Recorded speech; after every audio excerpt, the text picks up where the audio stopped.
Nananawagan pa rin ng tulong ang ilang OFW sa Saudi Arabia para makauwi na sa Pilipinas.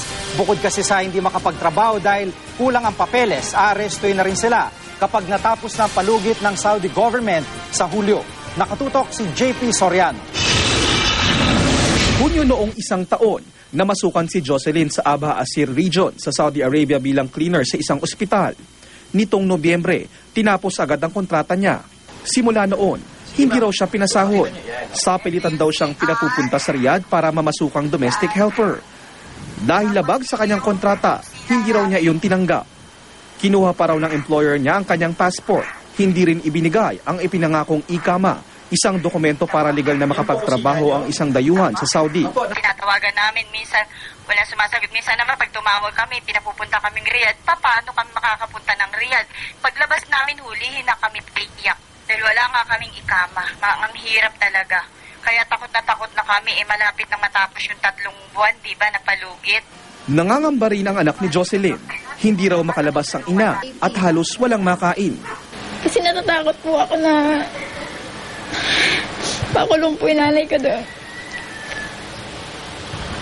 Hindi po namin siya makasama.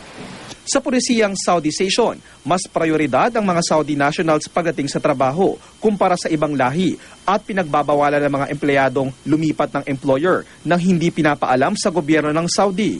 Kapag natapos ang palugit sa Hulyo, aarestuhin daw ang mga dayuhang walang legal na papeles.